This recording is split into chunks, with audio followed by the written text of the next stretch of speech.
권력이라는 것은 나누면 나눌수록 그 권력이 오히려 더 커지고 더 효율적이 된다라는 것이 오늘 성경을 통해서 하나님이 성경적 권력에 대한 이미지죠. 우리가 잘 아는 것처럼 신명기 17장에 있는 이스라엘 백성들이 우리도 열방들처럼 왕을 세워주시옵소서, 인간 왕을 세워주시옵소서 하나님께 요청했을 때 하나님께서는 사무엘 선지자의 기도를 듣고 그들에게 응답해 주실 때 왕의 권력을 나누어서 주었다 그랬습니다. 그죠? 그게 누구에게 나눠줬느냐? 왕과 제사장에게 권력을 배분해 주셨어요.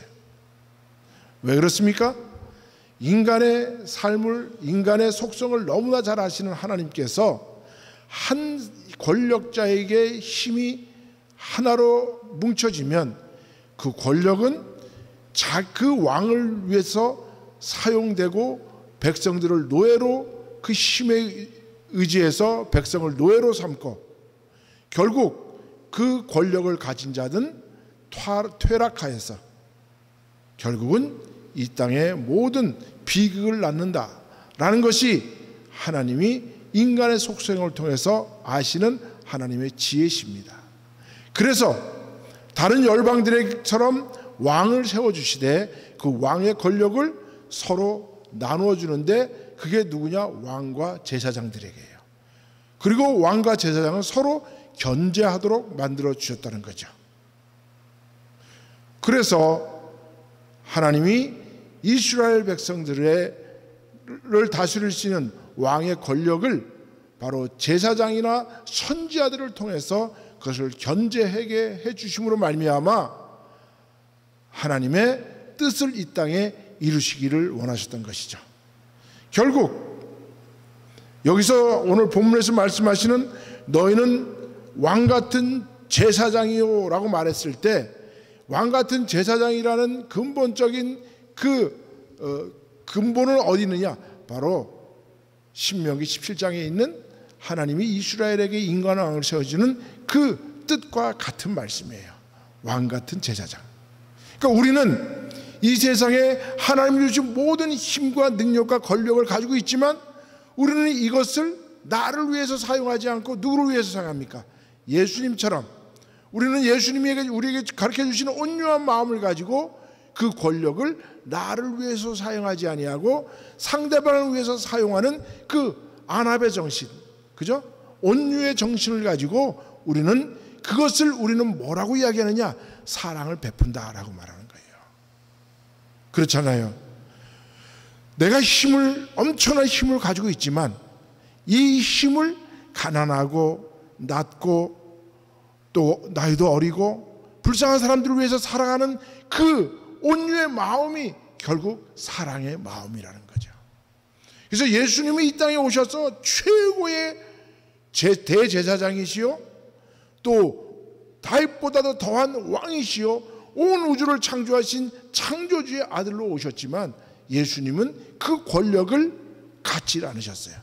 갖지 않았다는 말은 다른 말로 표현하면 모든 백성들과 모든 당신들을 따르는 자들과 함께 나누어 주셨는데 그 나눠준 것이 뭐냐? 권력을 통해서 권력을 나누니까 그것이 사랑이 되더라. 권력은 나눠지면 뭐가 되더라? 사랑이 되더라. 다시 한번, 권력이 나눠지면 뭐가 되더라? 사랑이 되더라. 그렇잖아요, 그죠? 예. 우리가 부모가 자녀들에게 베푸는 사랑이 뭐예요? 그죠? 부모는 자식을 내가 낳았으니까 마음대로 할 수 있어요. 그러나 그렇게 하지 않고 어떻게 해요? 사랑으로 하죠. 자녀는 엄마가 나를 낳았으니까 나는 엄마한테 마음대로 할 수 있는 권리를 가지고 있어요. 그죠? 그러나 그거를 마음대로 사용하지 않고 어떻게 해요? 엄마가 기뻐하는 일을 함으로 효도하더라. 그러니까 뭐예요? 내게 있는 권리, 내게 있는 권력을 다른 사람과 나누면 그것이 뭐가 된다가? 사랑이 되더라. 이 원리를 알아야 되는 거예요. 그래서 하나님이 오늘 베드로 선제를 통해서 오늘 우리를 뭐라고 말씀하냐? 너희는 택하신 족속이요. 그 택한 족속은 어떤 권력을 가지고 있는 사람들이냐? 왕 같은 제사장의 권력을 가지고 있고 왕 같은 제사장의 힘을 가지고 있지만, 그러나 서로가 서로를 나눠줌으로 그것은 권력이 뭐로 변하더라? 사랑으로 변하더라. 그게 바로 거룩한 나라요, 그게 바로 하나님의 소유된 백성의 자격이에요. 다시 한번, 권력을 나누니까 뭐가 되더라? 사랑이 되더라. 그러나 권력을 다른 사람 걸 취하면 어떻게 돼요? 권력, 그것은 완전한 권력은 완전한 타락을 이끌면서 인간 사회를 완전히 무너뜨리는 그런 속성이 되더라는 거예요. 그러니까 사랑과 어떤 힘의 권력이라는 것은 큰 차이가 아니에요. 같은 근본을 나오지만 어떻게 사용하느냐에 따라서 사랑이 되고 권력이 되는 거예요. 그러나 권력을 나누면 나눌수록, 사랑은 나눌수록 커지는 것처럼 권력은 나누면 나눌수록 커지더라.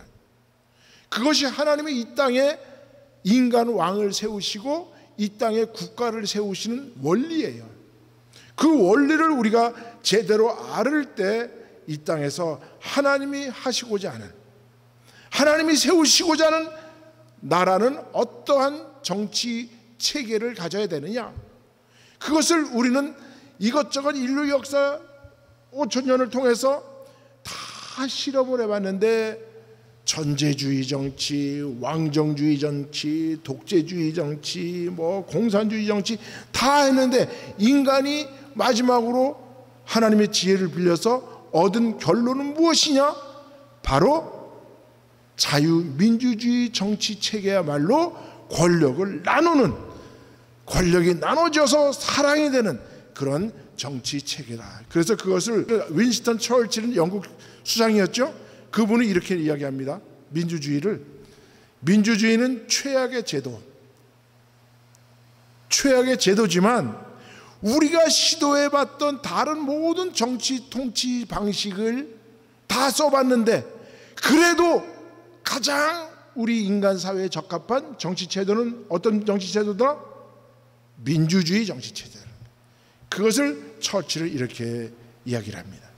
그래서 자유민주주의는 어떻게 세워져야 되느냐? 자, 여러분 생각해 보세요. 아까 권력이 나눠지면 사랑이 된다 그랬잖아요. 그러나 권력이 나눠질 때 그 나눠지기 위해서는 어떠한 마음을 가져야 돼요? 우리가 물을 H2O 수소 한 분자와 산소 두 분자로 물을 분해를 시켜야 되잖아요. 그죠? 그런데 그거를 그냥 두면 절대로 물은 분해가 안 돼요. 어떻게 되느냐? 온도가 4000도가 돼야 물이 분해가 돼요. 아니면 전기를 거기다 집어넣어야 물이 분해돼요. 그렇게 물의 경철제는 아주 강력해요. 그래서 물은 이 땅에서 우리 모든 생명체는 물이 필요하게 된 거예요. 그런데 그 물이 수소 분자와 산소 두 분자로 나눠지게 하려면 뭐가 필요하다? 온도가 4000도라는 온도가 필요한 거예요. 열이 필요한 거예요. 그럴 때 그것이 나눠지더라. 그러면 권력이라는 이 단단한 쇠덩이 같은 이 권력의 힘을 어떻게 사랑으로 나눌 수 있느냐?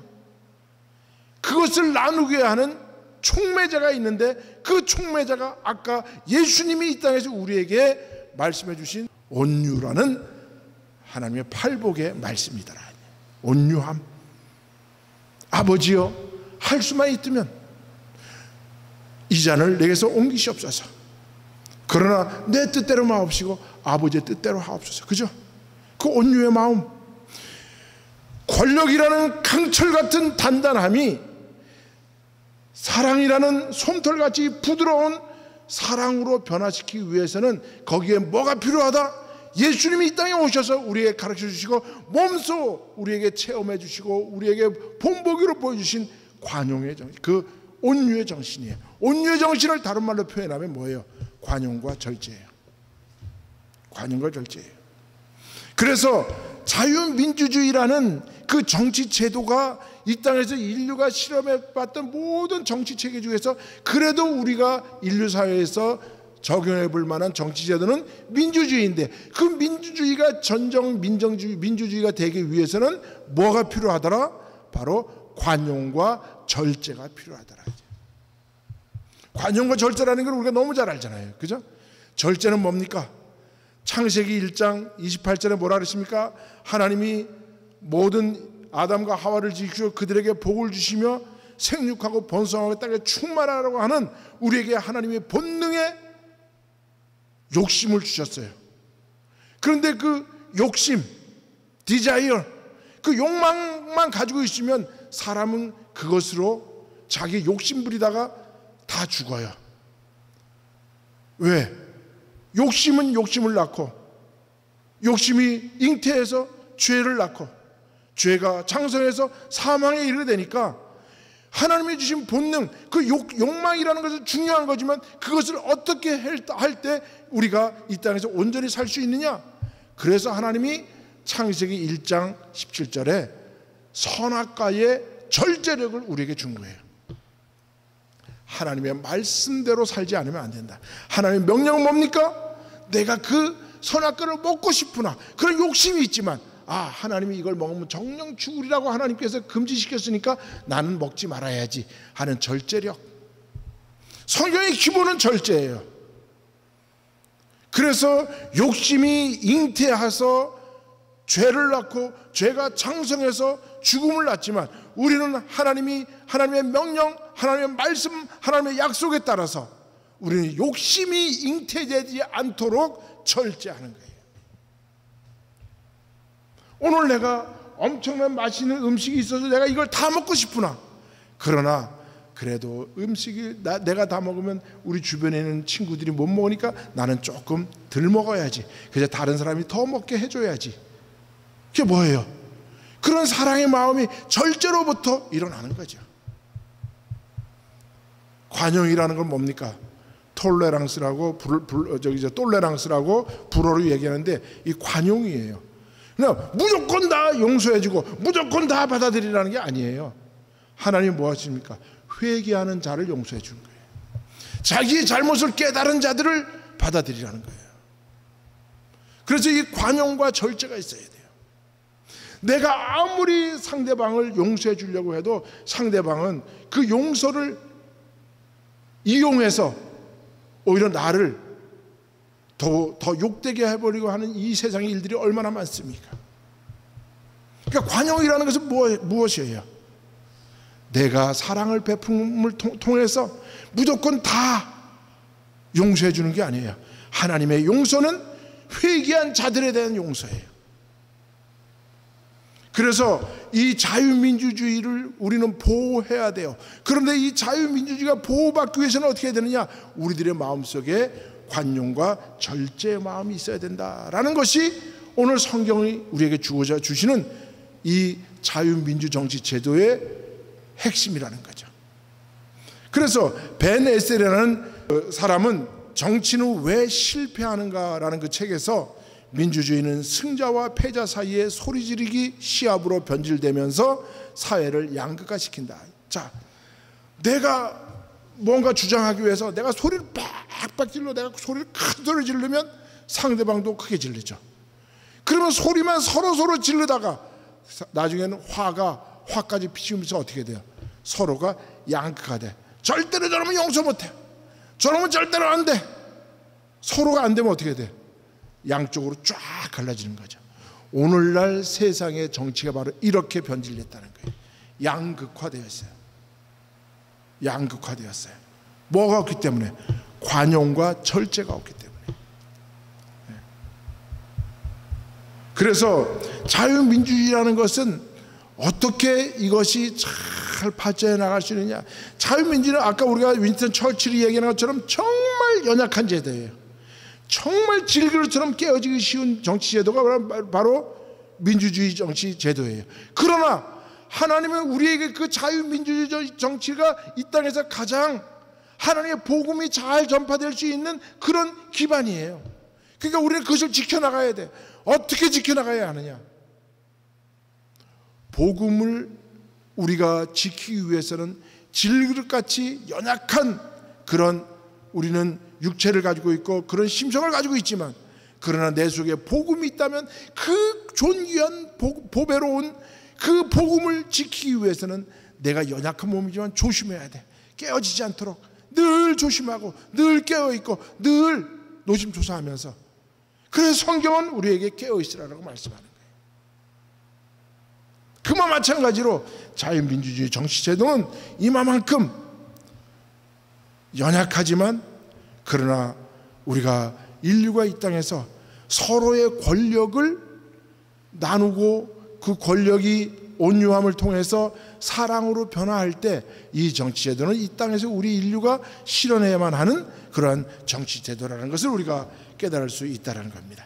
자, 그런 의미에서 우리가 지난주에 이런 말씀을 드렸습니다. 자유민주주의 속에서 살아가는 자유민주주의 국민의 자격은 무엇이냐?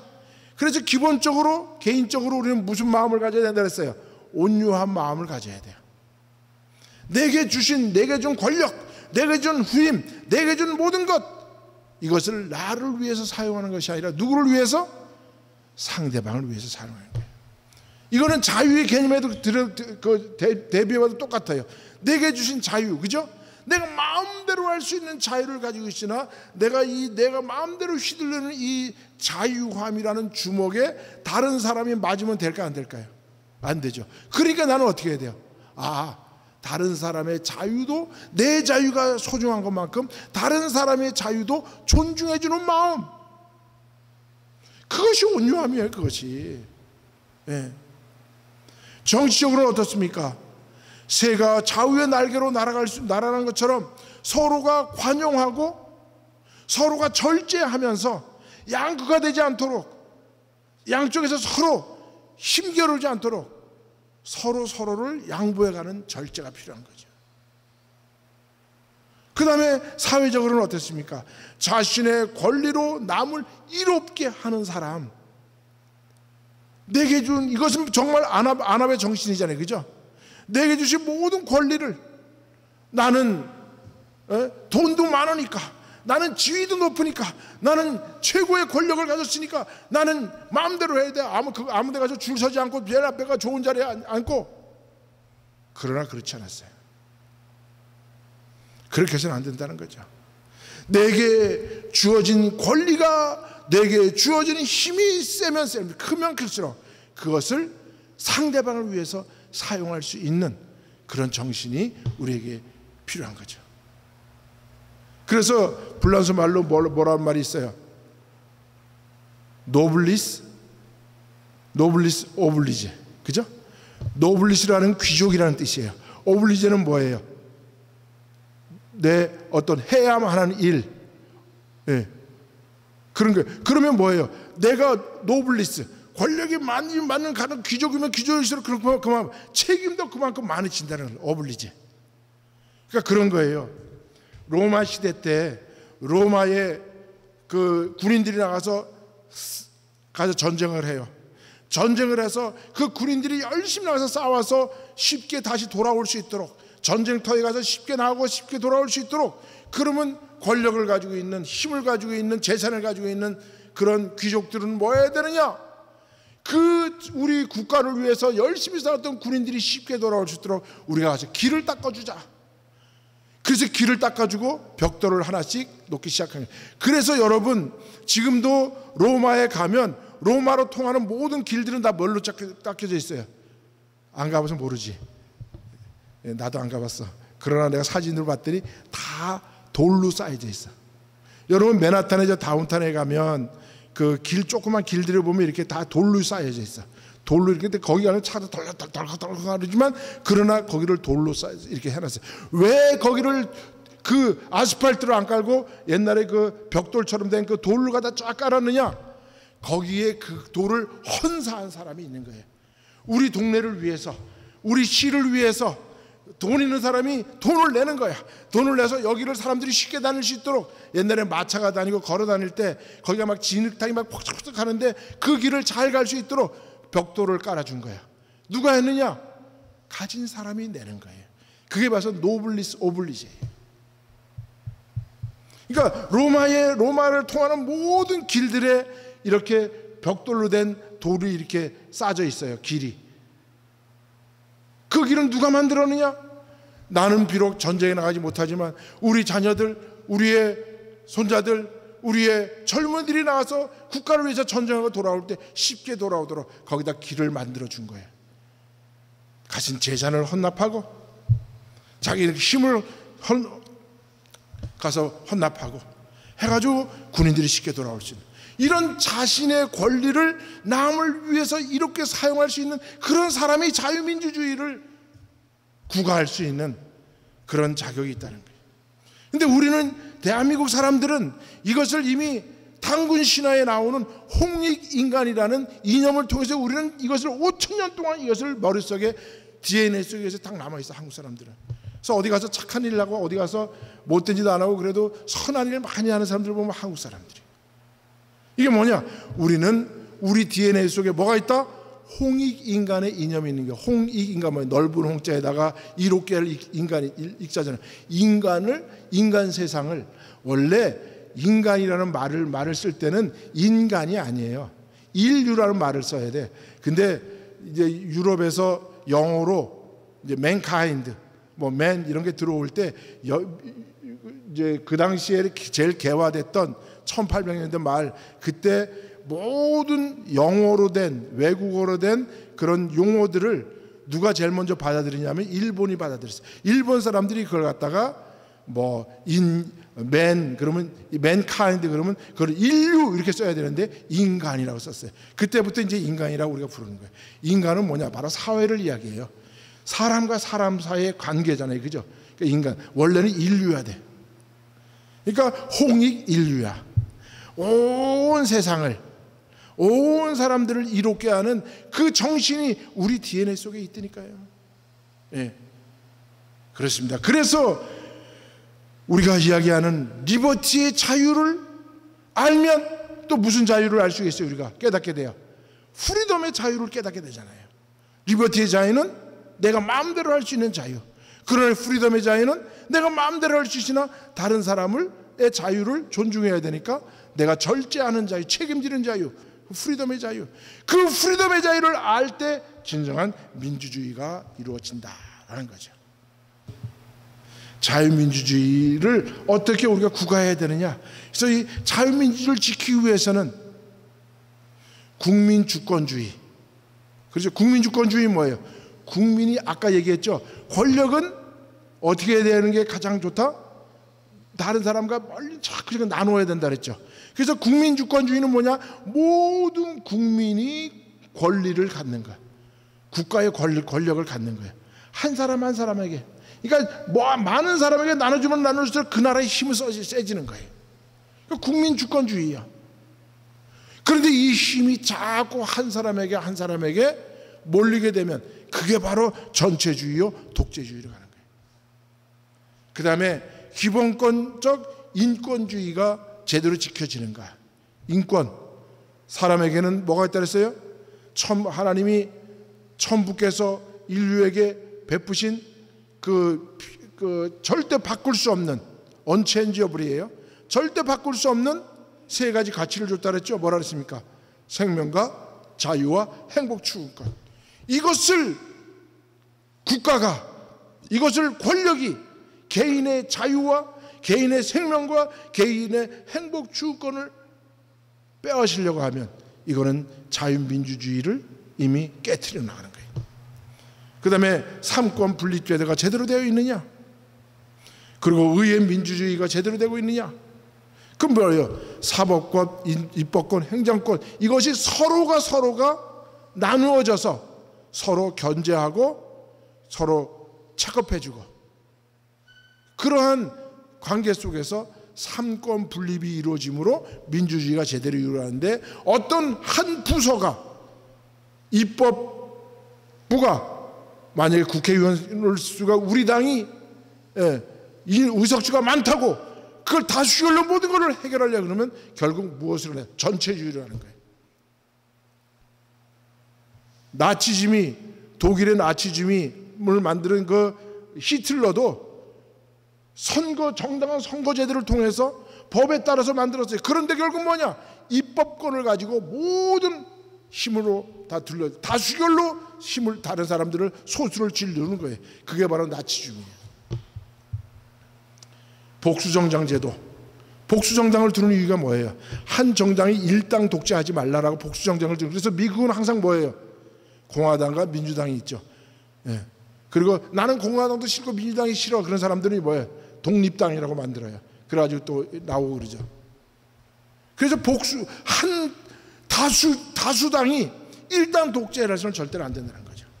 그리고 선거제도, 민주주의의 꽃은 바로 선거다. 선거를 통해서 모든 행정이 이루어지고 그 국회의원이 뽑혀지고 대통령이 뽑혀지는 이 선거제도가 투명해야 된다. 투명해. 이것이 한 사람이라도 의의를 제기하면 중앙선거관리위는 그 의의에 대해서 조사를 하고 그 조사에 대한 결과를 발표해 줘야 되는데 이걸 못하면 문제돼. 그래서 요즘 여러분 축구나 요즘 또 그 야구나 이런 스포츠를 보면 사람의 눈으로 잘 체크되지 못하는 부분이 있잖아요. 그죠?